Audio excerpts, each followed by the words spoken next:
Thanks, everybody, for joining me to discuss a very, very serious issue. Yesterday, we witnessed an extremely sad moment in American history. We saw the President of the United States aligning himself with the dictator of Russia, Vladimir Putin, to undermine the independence of Ukraine and its democracy.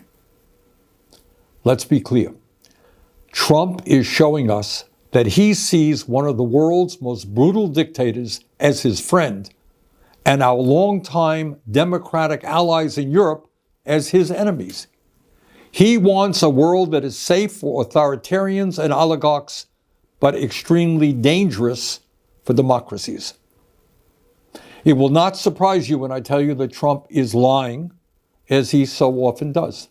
Yesterday, Trump said that Ukraine started the war. That's not true. Russia invaded Ukraine twice, first in 2014 and then again in 2022. Right now, Russia occupies about 20% of Ukraine. Since Putin's horrific invasion, over 1 million people have been killed or injured. Every single day, Russia continues to rain down hundreds of missiles and drones on Ukrainian cities.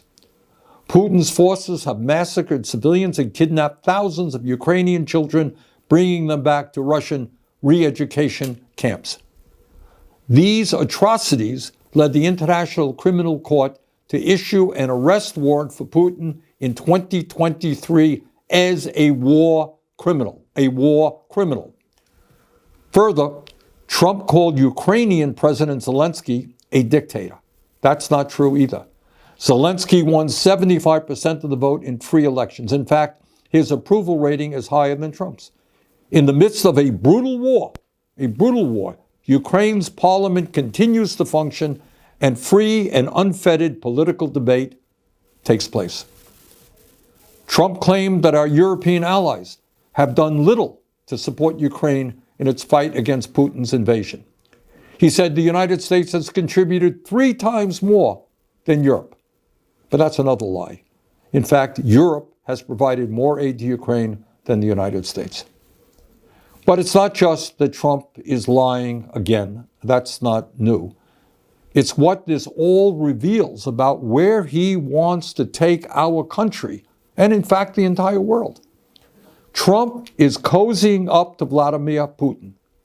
So who is Putin? And what kind of world does he want to build? Putin is a dictator who crushed Russia's movement toward democracy after the end of the Cold War.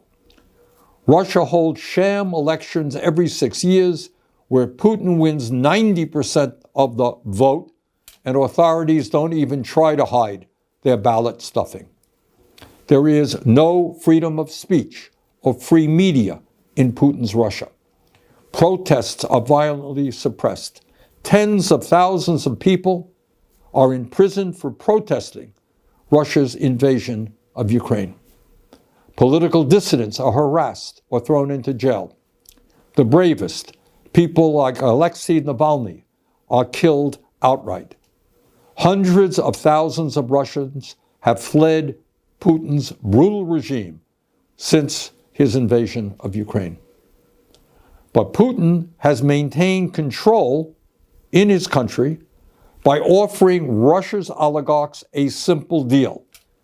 If you give me absolute power, I'll let you steal as much as you want from the Russian people. And that's why in a country where many are struggling economically, Russian oligarchs have stashed trillions of dollars in offshore tax accounts. That is the Russian leader that Trump admires. That is the Russian oligarchy that he supports. But that is not the perspective of the American people. We know, and we are proud of, the fact that the United States of America is the longest standing democracy in the world. We know that many hundreds of thousands of brave Americans over the years have fought and died to defend democracy. We also know that our allies in the world are those countries that believe in democracy not authoritarianism. In this critical moment in our history, I hope that every American, regardless of political perspective, will stand tall and say yes to democracy, no to oligarchy, and no to authoritarianism. Thank you very much.